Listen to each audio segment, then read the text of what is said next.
Nói vậy chứ quý vị biết không, giàu nó khốn khổ theo giàu, thấy không?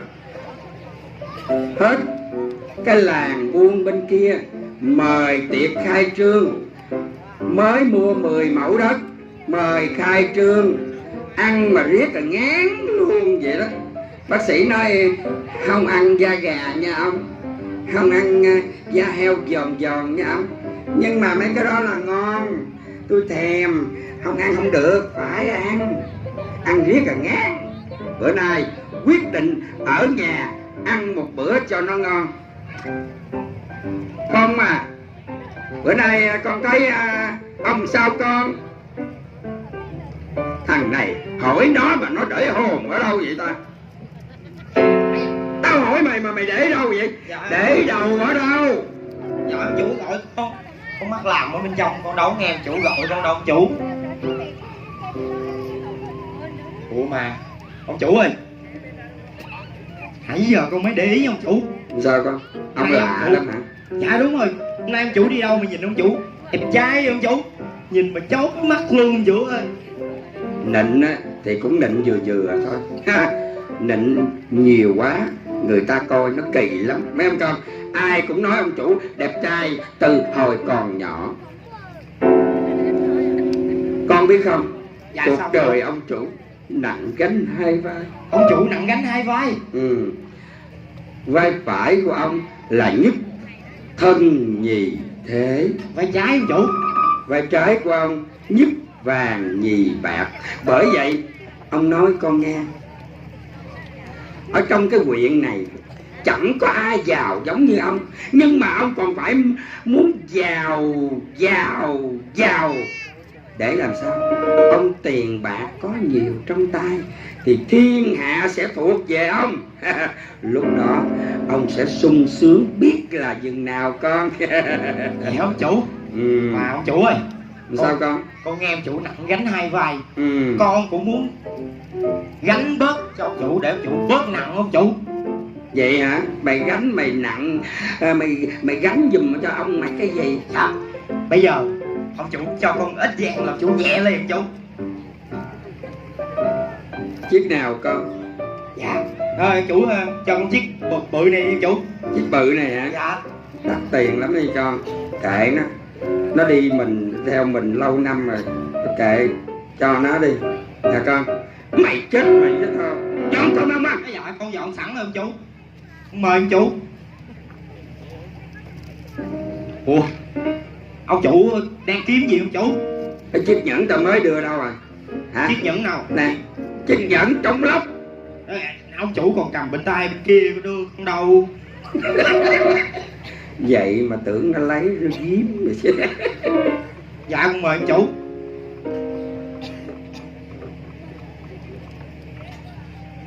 Gà luộc như vậy á thì là đúng rồi đó, mà tao kêu luộc xong rồi chặt ra từng miếng cho ông ăn, để vậy sao ông ăn này hả? Dạ cái này nhà bếp họ làm chứ đâu phải con làm đâu ông chủ. Mày á dọn gà mà cháo đâu, dọn tao đi ra sao? Bực bội cái tụi nhà bếp này, dọn ăn cũng ăn không có ngon mà xé gà như vậy làm sao xé được? Nó muốn cho tôi ăn. Trời ơi, gà mà hồng đào như vậy đó mà ăn cái gì cái gà? Dạ chào ông chủ ơi.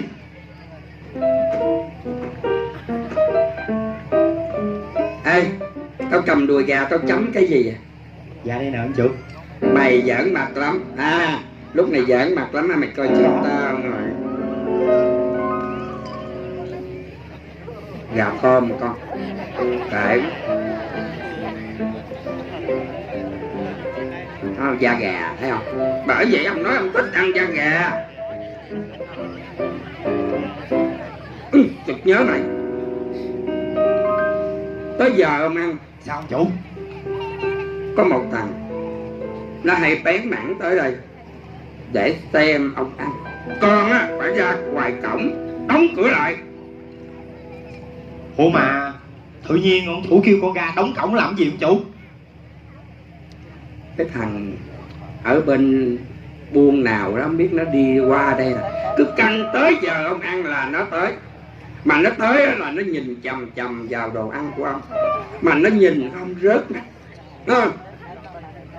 Ông cho con biết đồ ăn chia của ông là để cho bầy heo ở trong nhà ăn cho nó no, ăn cho nó có tiền và cân ký cho nó nặng, chứ không phải là cho hạng người đó, thấy không? Nó hôi hám lắm, thấy không? Cái gì con?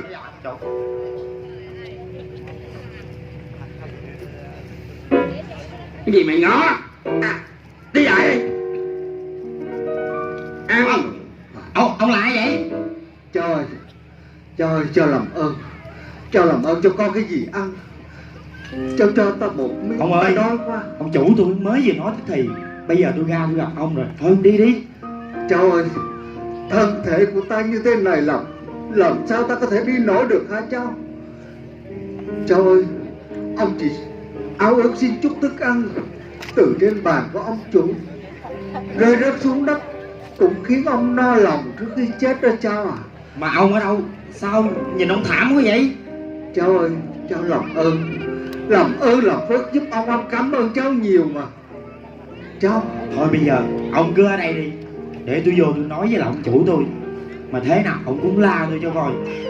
Cố gắng giúp ông cảm ơn cháu nhiều. Ông ở đây đừng có đi đâu nha.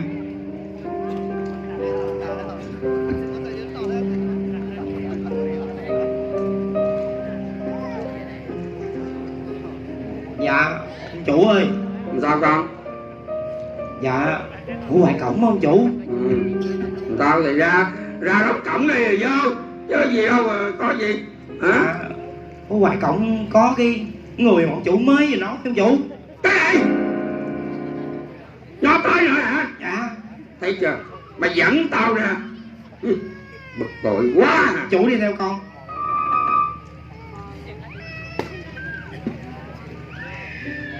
Đây ông chủ ơi. Thấy chưa? Nó dơ ghẻ chóc không hả? Vậy đó mà mày cho nó vô. Dạ mà ông chủ ơi, thấy ông tội quá này chủ, cho ông miếng đi ông chủ. Đi qua lên. Cái hạng người này là hạng mà tao không bao giờ mà ưa, biết chưa?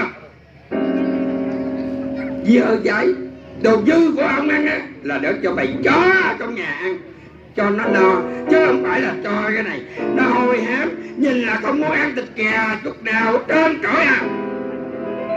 Thấy không? Trời ơi, ăn mày,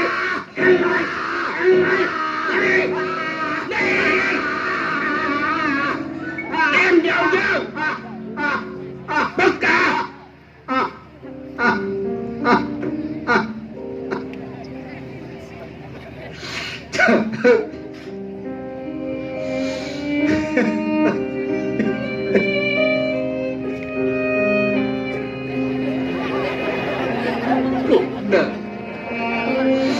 Cuộc đời sao mà khổ như thế này chứ?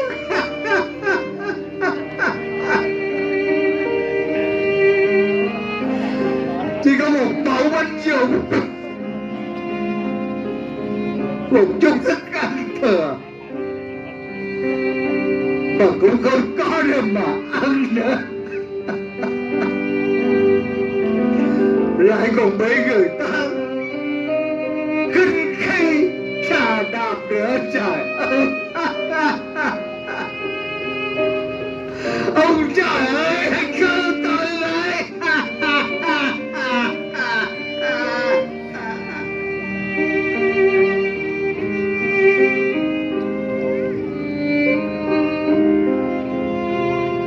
Ông ơi. Ai? Ông ơi, tôi đây. Ai đó? Ông ơi có sao không ông? Cô ơi, Tôi đây ông. cô làm ơn cô có cái gì ăn cho ta một miếng, ta đói quá. Ông ơi, ông chờ tôi. Ôi, chắc ta chết mất. Ông ơi, ông ăn tạm miếng bánh này nghe ông.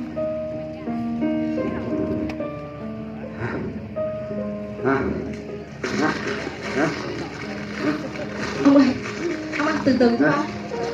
Ông ơi.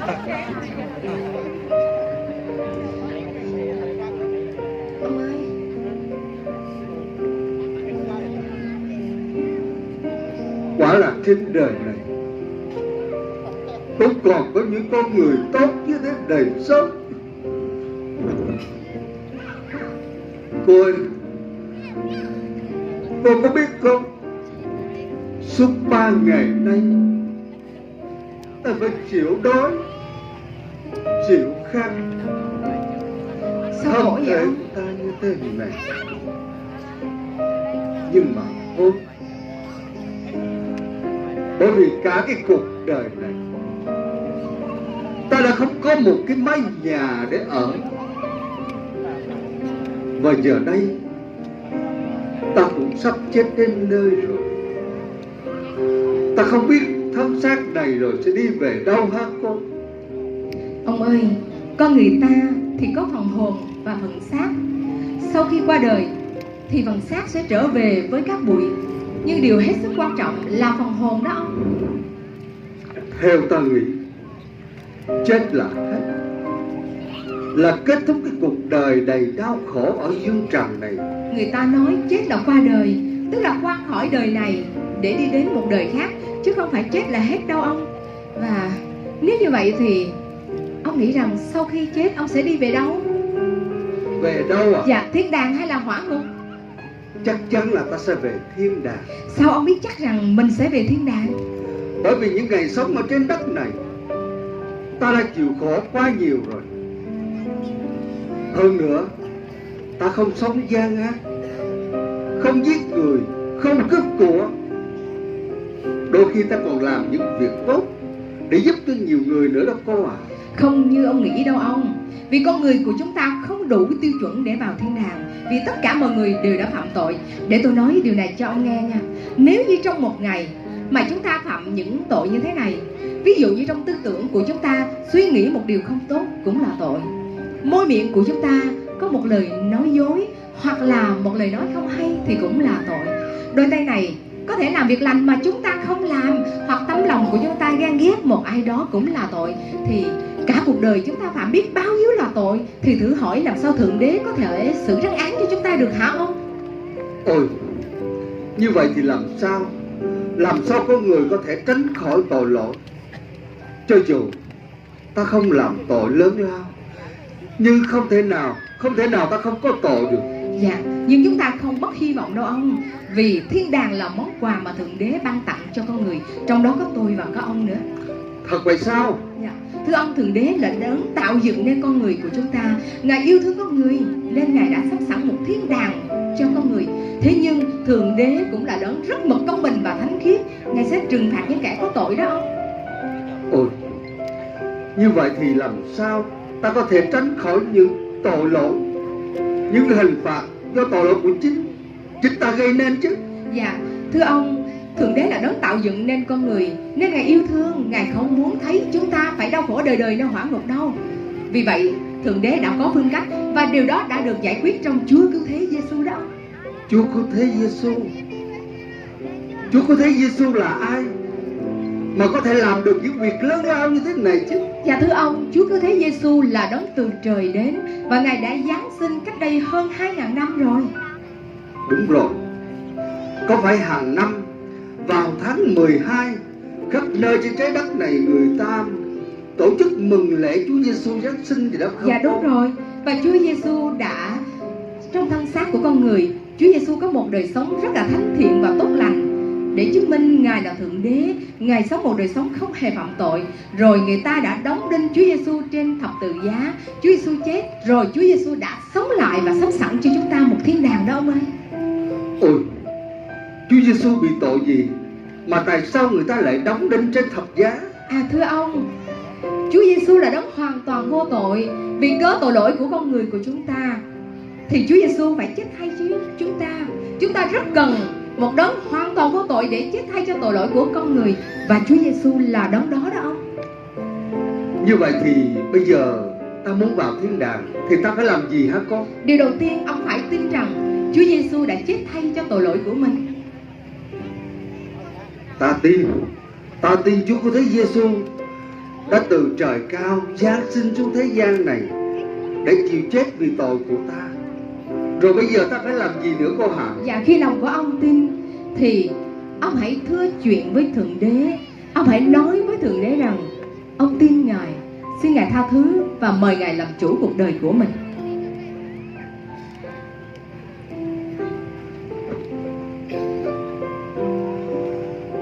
Kính lạy ông trời, là Thượng Đế, là đấng tạo hóa. Con biết con là người có tội. Hôm nay con tin Chúa có thấy Giêsu là đấng đã từ trời cao dâng sinh đến thế gian này để chịu chết đền tội cho con. Giờ đây con ăn năn tội mình, con mời Ngài. Con tin Chúa Giêsu đã sống lại và ban cho con sự sống đời đời trên thiên đàng.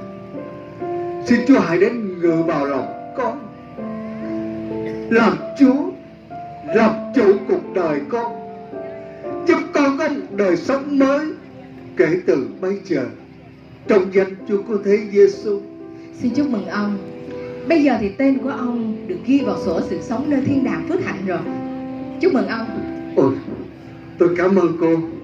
Tôi cảm ơn cô nhiều lắm, vì cô đã chia sẻ cho tôi một tin tức thật là tốt lành. Bây giờ tôi đã an lòng cho tương lai còn lại của cuộc đời mình. Nếu tôi có qua đời bất cứ lúc nào, thì tôi vẫn tin chắc rằng mình sẽ được vào thiên đàng đó cô à. Bây giờ tôi xin chào tạm biệt cô. Dạ. Chào tạm biệt cô, tôi đi đây. Rồi xin chào ông và xin Chúa ban phước cho cuộc đời của ông. Kể từ khi tôi tin nhận Chúa Cứu Thế Giêsu, cuộc đời tôi sung sướng là giường nào. Trước đây tôi sống trong chán chường thất vọng. Giờ đây đã có Chúa Giêsu là người bạn tâm giao trong lúc tuổi già. Bây giờ tôi đã an lòng cho tương lai còn lại của cuộc đời mình. Nếu tôi có qua đời bất cứ lúc nào, thì tôi vẫn tin chắc rằng mình sẽ được vào thiên đàng. Cho dù thân xác này có mòn mỏi theo thời gian, nhưng tôi vẫn luôn bình an, vì đã có Chúa Giêsu luôn chăm sóc tôi mỗi ngày. Quá trọng. Khi nhìn vào đàn chim sẻ trước mái hiên nhà, mặc dầu không ai cho nó ăn, nhưng nó vẫn no và tồn tại cho đến ngày hôm nay. Con chim sẻ mà mắt Chúa vẫn đói xem. Còn về phần tôi, chẳng lẽ Chúa Giêsu bỏ tôi sao? Không, Chúa Giêsu vẫn luôn chăm sóc, gìn giữ tôi mỗi ngày. Hồn tôi Giêsu đem đặt cho hóc đã vững an, bóng linh thạch che dài đất khô hạn. Ngài lấy ai đứng phu tôi trong chỗ thơm nguyên thay, cánh tay Giêsu che an ninh này, cánh thiêng che chùng khiến bình tĩnh thay.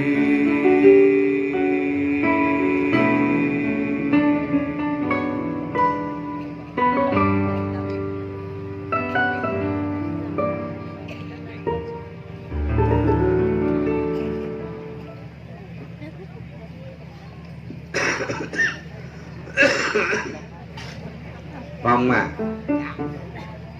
con thấy mấy chục mẫu cà phê năm nay của ông sao mà nó trúng gấp 3, gấp 4 lần năm ngoái. Đúng không chủ? Người ta gọi điện thoại cho ông nói năm nay vàng trống của ông có giá gấp 3, gấp 4 lần luôn. Dễ sợ không? Ủa mà vàng trắng là cái gì vậy ông chủ? Con xu chứ gì? Dạ. Ông mới mua mấy chục mẫu ở bên buôn bên kia đó, thấy không? Dạ. Ông lấy miếng thuốc cái sao Dạ. bị ho. Cái lúc này sao mà nó ho hoài. Dạ thuốc ông chủ ơi.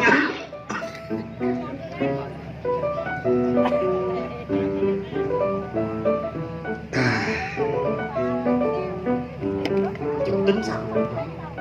Ông á dự định rồi, Dự định sao ông chủ? mùa này ông bán hết, gom lại đất, ông không làm nữa, cho người ta mướn. Mấy cái đứa mà nghèo nghèo á, mình cho nó mướn đất hơi cao, giá nào nó cũng mướn hết trơn. Bởi vậy ông sẽ có lợi, thấy không? Ông nói với linh hồn mình rằng hãy ăn uống, hưởng thụ sung sướng. Vì cuộc đời của ông phải cần hưởng tất cả những gì trong tay ông có được, biết không con? Dạ mà ông chủ ơi, Sao con? hôm nay ông chủ trúng như vậy ông chủ. Vậy sẵn tiện ông chủ cho con tiền cưới vợ luôn nha ông chủ. Mày á, lúc nào cũng than với thở. Mày thấy ông chủ mày không? Có khi nào mà than thở không? Ông chủ có đầy đủ á, còn thác cái thở gì nữa ông chủ. Ông cho con biết, tài sản của ông có được ngày hôm nay là do ông keo kiệt, chặt lót, hạt tiện ăn không dám ăn. Mày thấy không? Gà mà kêu mướn người ta nuôi, mình bỏ đồ vô cho nó, thấy không? 10 con mình cho nó 1 con đó, bóp lại để ông có lời, phải không con? Dạ. Bởi vậy con á nè, nên nhớ nha. Dạ, sao Mày chú? lo tối ngày cứ than thở, tao thấy á 4-5 thằng mặt mày mét mét tái tái đi ngang qua nhà ông, ngó vô là bộ đi ra, đi vô trò chuyện, nhưng mắt của nó liếc liếc nhìn nhà ông. Vậy hả ông chủ? Mày á kêu thằng hai đóng cửa trước, đóng cửa sau, rào chắn cho nó cẩn thận. Nó mà vào nhà ông chủ, cắt cổ ông chủ là mày tiêu đời, mày biết không mày? Dạ mà ông chủ yên tâm, nhà này đã có con lo rồi ông chủ. Mà ông chủ biết gì ông chủ? Biết cái gì? Con mới nghe ở cái làng kế bên đó ông chủ, Sao? có trộm nó vô nhà ông chủ. Ăn trộm. Dạ. Lúc này ăn trộm ta. Ông trộm nó vô nhà, nó giết người luôn. Mà nó lấy đâu có được 500 hay triệu gì ông chủ. Vậy hả? Dạ. Sao thằng đó nó ngu dữ vậy mày? Mà nó không vô nhà giàu nó ăn cướp, mà nó đi ăn cướp cái nhà nghèo mà có 500 1 triệu mày. Dạ đúng rồi ông chủ, con nghĩ lại mà con còn tức nữa ông chủ. Cái thằng ăn trộm đó ông chủ. Sao con? Đáng lẽ nó phải vô nhà ông chủ mới đúng. Mày chết mày, cái miệng ăn mắm ăn muối. Mày nói mày chết mày với tao liền đó nha, nghe mày? Dạ không? Bỏ nha con. Dạ mà con nói chơi không chủ. Mà để con kể cho ông chủ nghe về thằng đó. Cái thằng đó lúc đầu là nó rất là giàu luôn chủ. Vậy hả? Cà phê nè, điều nè, tiêu gì nó cũng có đủ hết đó ông chủ. Mà rồi nó có những cái thằng bạn bị nghiện ma túy ông chủ. Ghê ha. Dạ. Rồi cho nó thử, rồi đâm ra nó nghiện luôn chủ. Chết. Rồi từ từ nó nghiện, nó bán dần, bán mòn, bán sạch luôn chủ. Wow. Rồi để thỏa mãn cái nhu cầu của nó mới sanh ra là trộm, cướp. Rồi vì có mấy trăm ngàn như vậy, nó sẵn sàng nó giết người luôn đó ông chủ. Thấy chưa? Bởi vậy Mà ông chủ yên tâm, con đi theo ông chủ đã lâu rồi, mà con còn không biết tiền với vàng của ông chủ cất ở đâu nữa. Ăn trộm mà nó vô nhà của ông chủ, nó lấy vàng của ông chủ, vàng của ông chủ ở trên đè xuống, nó gãy cái cổ rồi ông chủ. Đúng rồi. Nó mà vào nhà ông chủ, vàng ông chủ chất cao quá, nó rút ở dưới, vàng nó đè xuống gãy cổ. Chết ha. Lấy bình tiêm. Dạ. Lấy thuốc tiêm. Sao mà không hết, lâu quá. Thuốc ông chủ ơi.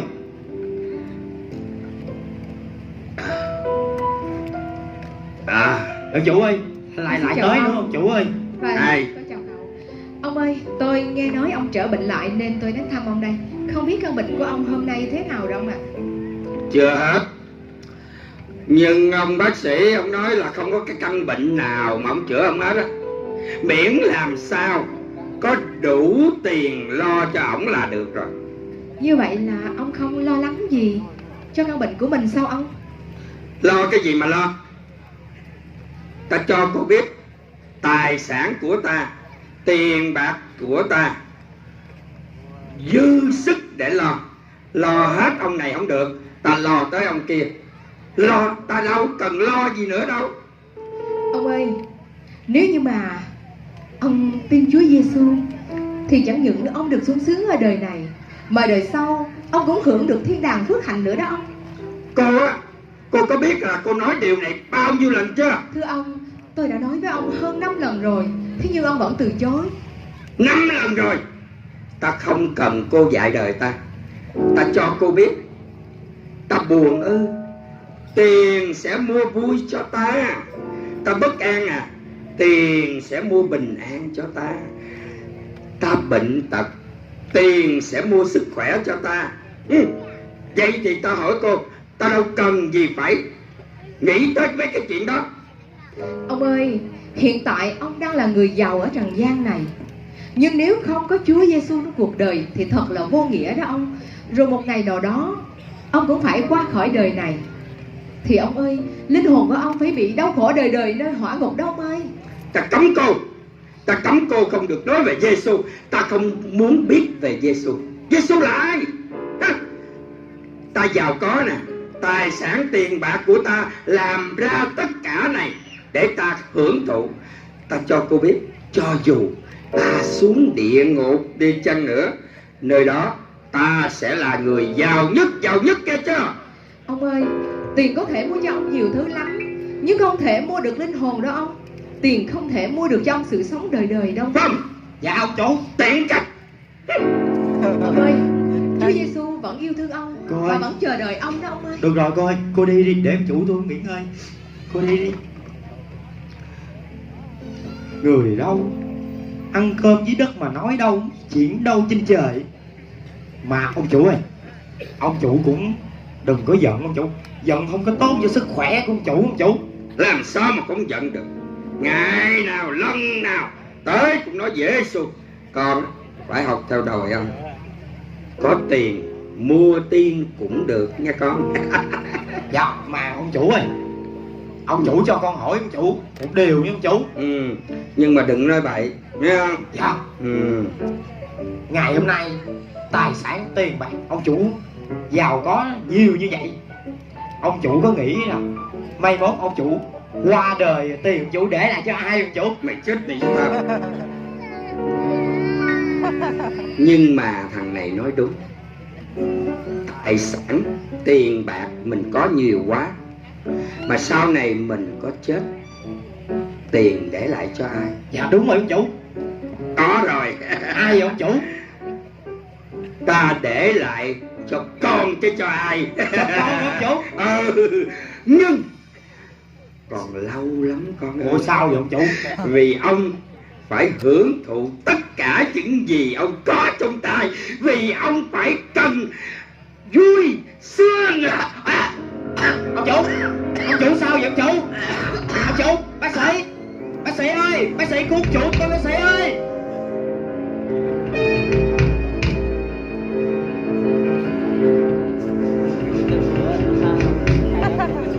Vàng đâu? Tài sản của ta đâu? Tiền của ta đâu? Đem lại đây cho ta. Các ngươi là ai? Các ngươi là ai?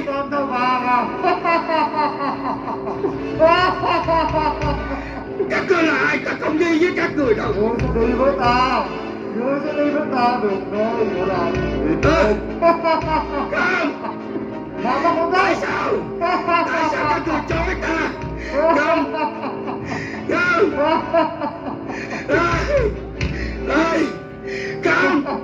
Ta không muốn đi với các người đâu mà. Không. Ai cứu tôi? Ai cứu tôi? Có cõi rồi. Điều này ta không muốn. Ta không muốn đi với các người đâu. Ai cứu tôi. Có ai cứu tôi không? Các ngươi là ai? Không, ta không muốn đi địa ngục đâu. Ta chỉ muốn đi thiên đàng mà thôi. Không, không, ta không muốn đi với các người. Ai cứu tôi với, cứu tôi. Ai cứu tôi. Tôi cần có người cứu tôi. Không, tôi không muốn đi địa ngục. Tôi chỉ muốn đi thiên đàng mà thôi. Cứu tôi với.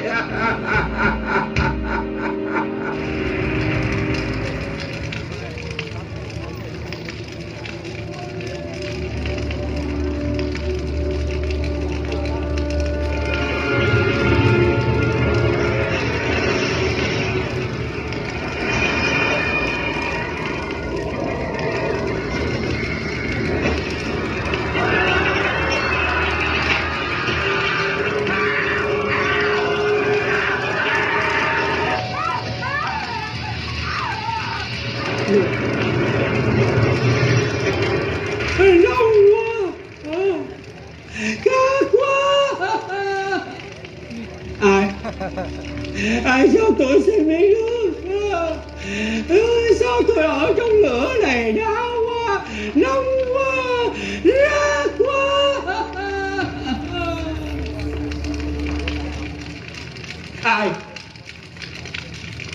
Ai? Đúng rồi, đúng là người ăn mày khi trước đã ăn xin ở trước cửa nhà ta đây mà. Các vị ơi, xin sai người ăn bài nhúng ngón tay vào nước để làm cho mát lưỡi tôi, vì tôi ở trong lửa này quá khổ, quá nóng khát quá.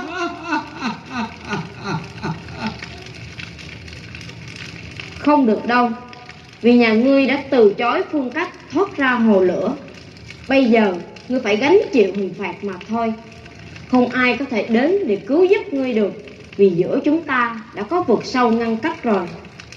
Người ăn xin biết chăm lo cho cõi đời sau của mình, đã tin nhận Chúa Cứu Thế Giêsu, nên bây giờ người được sung sướng và hạnh phúc thoát khỏi hồ lửa địa ngục. Các vị ơi, hiện giờ tôi còn 5 anh em vẫn đang còn sống. Xin sai người ăn bài đến nhà cha tôi để họ nói những gì mà tôi chịu khổ ở trong lửa này. Ôi Chúa ơi, làm sao đây? Về những người anh em của ngươi đừng lo, vì đã có người tin Chúa Cứu Thế Giêsu đến để nói về điều này rồi. Sự lựa chọn thuộc về họ. Nếu họ không nghe theo, không chăm lo cho linh hồn của mình, không tin nhận Chúa Cứu Thế Giêsu, thì chắc chắn họ sẽ nhận lấy hình phạt nơi hồ lửa giống như ngươi. Ai cứu tôi thoát khỏi hồ lửa? Ai cứu tôi thoát khỏi hồ lửa này? Tôi khổ ở trong lửa này quá rồi, nóng quá, khát quá. Trước đây ta còn sống ở trên trần gian, biết bao nhiêu điều. Ta có những cái tự do của mình, nhưng tự do của mình trở nên ích kỷ, sống đầy tham lam, trách móc, làm đủ mọi điều xấu xa. Nhưng ta có nhiều cơ hội gặp được Chúa Giêsu. Có bao nhiêu người đã nói về Chúa Giêsu cho ta, nhưng ta không bao giờ chấp nhận. Tại sao ta đã bỏ mất những cơ hội này? Bây giờ lòng bào của ta, biết bao nhiêu người anh em, dòng họ bà con ta chưa được cứu. cũng sẽ giống như ta ở trong lửa địa ngục này, khốn khổ, nóng quá, khát quá, ai cứu ta. Có nhiều lần Chúa nói với ta hãy đến với Chúa Giêsu, nhưng ta cứ từ ngài. Ôi, thật là khốn khổ.